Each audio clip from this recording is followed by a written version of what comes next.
Bom dia, sétimo ano. Hoje nossa aula é a correção da página 40 e 41. Então, lá na página 40, questão número 1.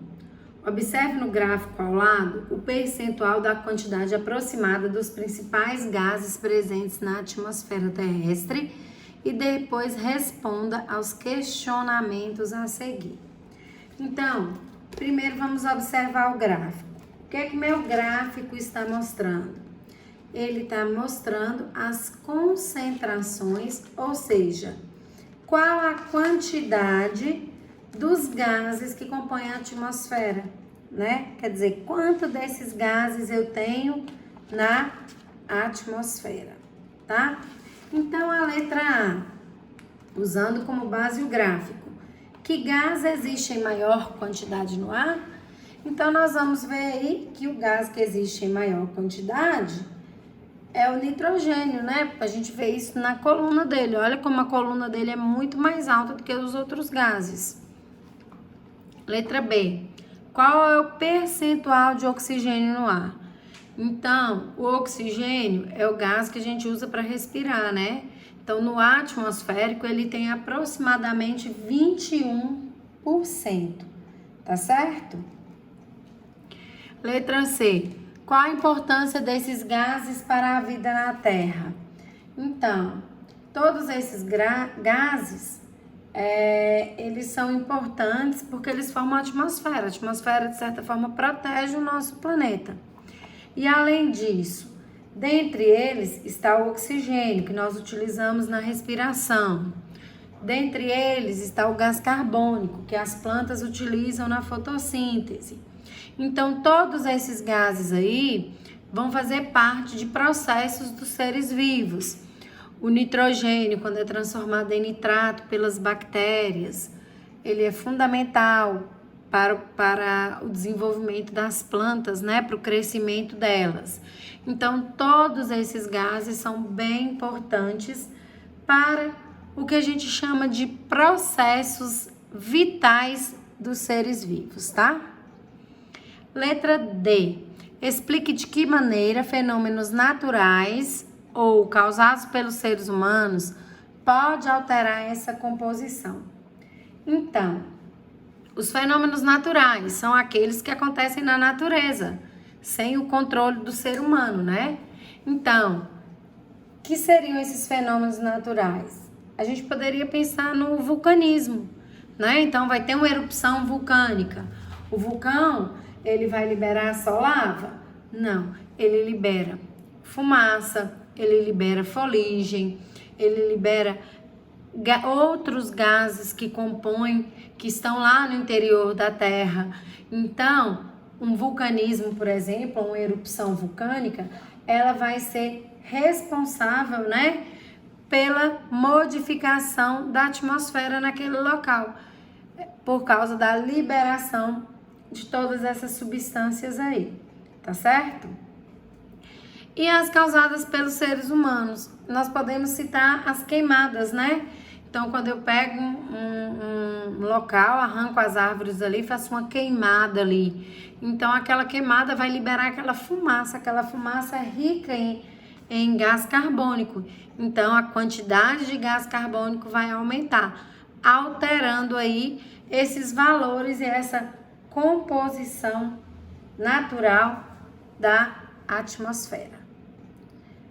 Questão número 2.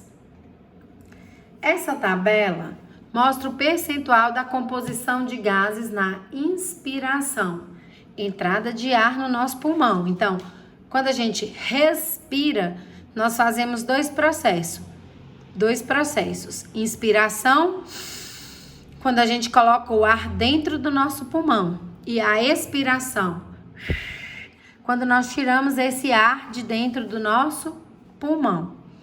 Nós estudamos isso no ano passado no sistema respiratório, não foi?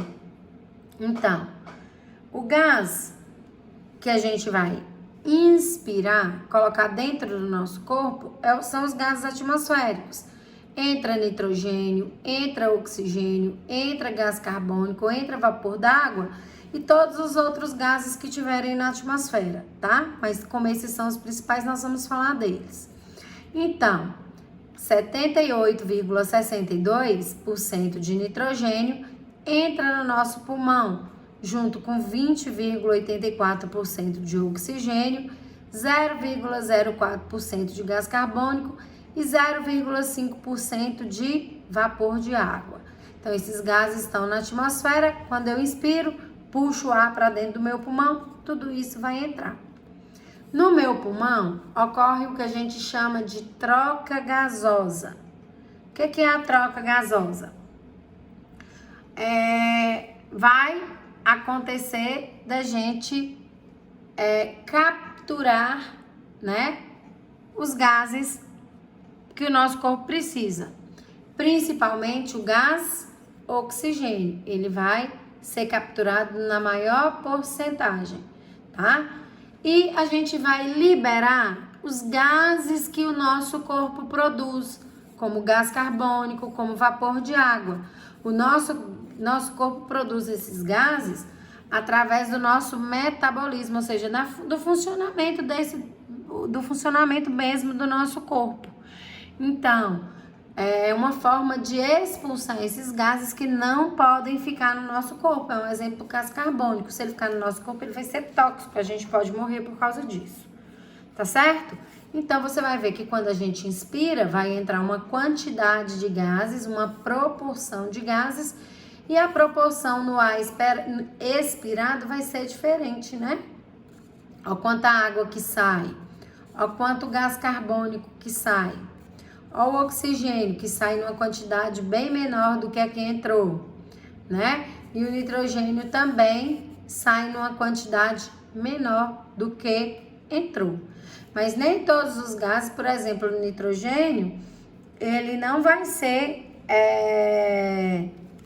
completamente eliminado do pulmão, mas ele também não vai poder ser utilizado no funcionamento do nosso corpo, tá? Então, nós não vamos conseguir utilizar ele assim não, a gente vai ter que conseguir ele através da alimentação. Então, analisando a tabela, explique as alterações dos valores, né, nos gases na inspiração e na expiração do oxigênio e do gás carbônico. Então, o oxigênio volta numa menor quantidade, porque os nossos alvéolos pulmonares capturam esse oxigênio para jogar no sangue. Esse oxigênio no nosso sangue ele vai para a célula e vai ajudar na produção de energia. Quando a nossa célula produz energia, ela produz junto o gás carbônico, que é tóxico para o nosso corpo, ele não pode ficar. Então, a célula joga o gás carbônico no sangue, que leva para o pulmão, e o pulmão elimina através da expiração esse gás, tá certo?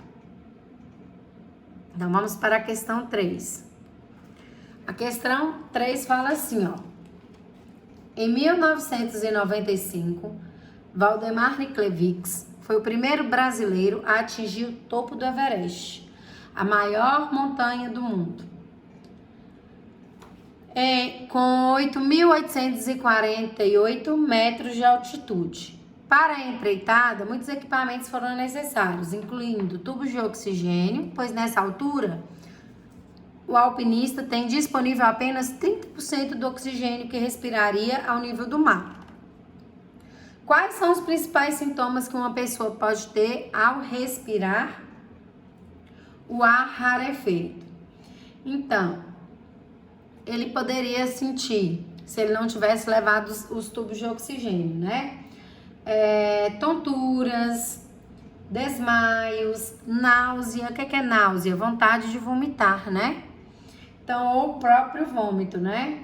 Cansaço, dificuldade para respirar, dificuldade até de raciocínio. Por quê? Porque o neocérebro fica com pouca energia no raciocínio direito, tá? Então, se ele permanecesse ali por muito tempo, como alguns acabam permanecendo, não conseguem voltar porque não tem energia, estão com cansaço, né? Não tem energia para voltar. Alguns alpinistas até morrem. Então, lá no Everest já teve muitos alpinistas que morreram pelo fato de não terem levado oxigênio ou não terem levado ele de forma suficiente, tá? Então, eu vou repetir. O que eles poderiam sentir? Náusea, tontura, desmaio, fraqueza, dificuldade de respirar, dificuldade de raciocínio, tá certo? Tudo isso poderia ser sentido nessa altitude, por causa do ar rarefeito. Questão 4. Observe o diagrama abaixo, que mostra 2 fenômenos realizados pelos seres vivos. Quais são os fenômenos 1 e 2? Cite exemplos de seres vivos que realizam cada um deles. Então, nesse fenômeno 1, o ser vivo está usando o oxigênio, transformando ele em gás carbônico. E aqui outro ser vivo está utilizando o gás carbônico e transformando ele em oxigênio. Quem faz isso? A gente tem que voltar lá nos ciclos que a gente estudou, né? Quando a gente estuda o ciclo do gás carbônico ou o ciclo do oxigênio, a gente vê isso. Então, no fenômeno 1, está mostrando a respiração celular, tá? Então, quando a célula faz a respiração celular, ela utiliza o oxigênio, produz a energia que o corpo precisa e libera o gás carbônico, certo? Fenômeno 1, então, vai ser respiração celular. A célula utiliza o oxigênio, produz a energia e libera gás carbônico, tá certo? O fenômeno 2 é a fotossíntese. Por quê?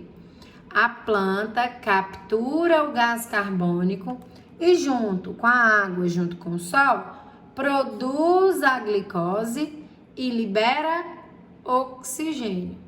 Então, fenômeno número 2, fotossíntese.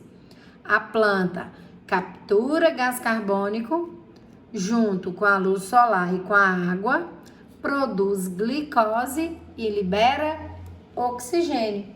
O oxigênio que nós vamos usar para fazer a respiração celular vai ser esse que a planta liberou. E o gás carbônico que a planta vai utilizar na fotossíntese vai ser esse que a nossa respiração celular liberou.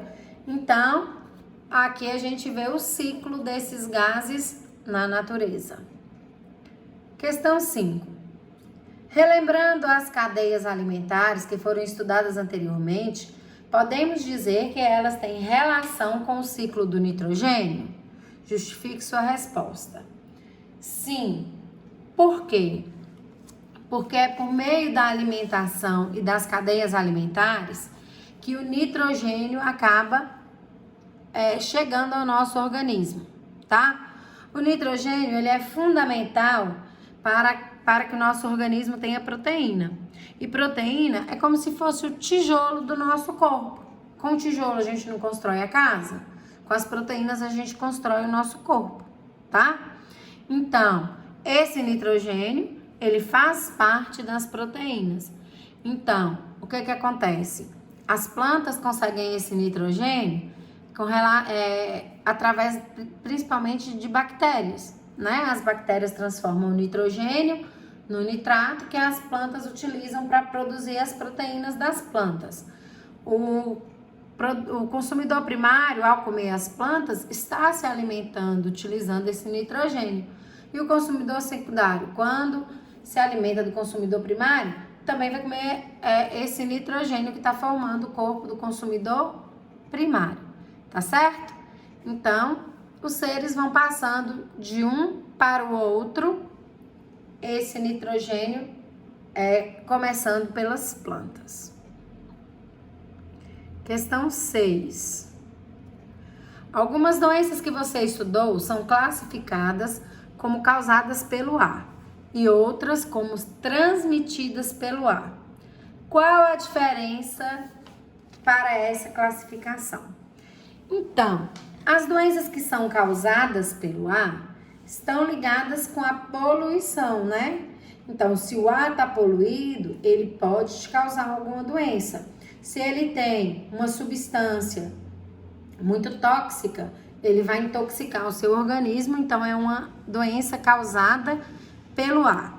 E a doença transmitida pelo ar vai ser aquela que o ar não precisa estar poluído, mas ali tem algum micro-organismo presente naquele ar.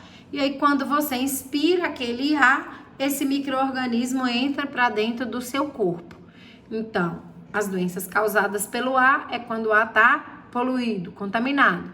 E as transmitidas é porque o ar que vai transportar os micro-organismos que podem entrar no seu organismo e podem causar doença.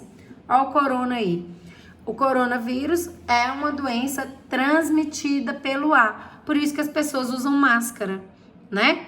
O ar pode trazer e deixar depositado na mesa. Você pegou na mesa, sua mão está contaminada. Se você não lava sua mão, você pode pôr essa mão na boca, no olho, no nariz, e o micro-organismo, o corona, pode entrar no seu corpo. Por isso que é importante lavar sempre as mãos. Não é só o corona, não. Vários micro-organismos podem entrar no nosso corpo assim, tá? Então, é fundamental a boa lavagem das mãos, né? E ter qualidade no nosso ar, fazer de tudo para a gente não poluir o nosso ar, né? Para ele não ser nem causador e nem transmissor das doenças. Questão 7. No Brasil, existe uma lei que proíbe o uso de cigarros em lugares públicos fechados, como bares, restaurantes, locais de trabalho, etc. Sobre o assunto, responda as perguntas a seguir. Letra A. Que prejuízo o cigarro pode causar à saúde humana? Então, o cigarro pode causar prejuízo para quem está fumando e para quem está perto do fumante. Que tipo de prejuízo? Câncer de pulmão para quem está fumando, para quem está perto. Câncer de boca para quem está fumando. Infecções no pulmão, né? Pode causar dificuldade respiratória. Se eu tenho um problema no pulmão, meu pulmão ele trabalha junto com o meu coração. Do mesmo jeito que pode causar problema no pulmão, também vai causar problema no coração, tá? Então, o cigarro causa problemas cardíacos, pulmonares, câncer de boca, câncer de pulmão, enfisema pulmonar. O cigarro causa diversas doenças. Letra B. Você já ouviu falar em fumante passivo? Escreva os prejuízos de alguém ser um fumante passivo. Então, o fumante passivo é aquele que está do lado, né, de quem fuma. E como eu já falei na questão anterior, o câncer de pulmão pode acontecer nesse fumante passivo. Por quê? Porque o que causa o câncer é o que está ali naquela fumaça, o que sai também da fumaça do cigarro. Quem está fumando, coloca aquela fumaça dentro do pulmão. E quem está respirando aquele ar, vai também pôr a fumaça. Desculpa. Quem está fumando aquele ar também vai pôr a fumaça para dentro do seu corpo. Então, o fumante passivo, ele vai ter quase todos os prejuízos daquele que não é passivo, daquele que está pondo a fumaça para dentro do corpo, tá?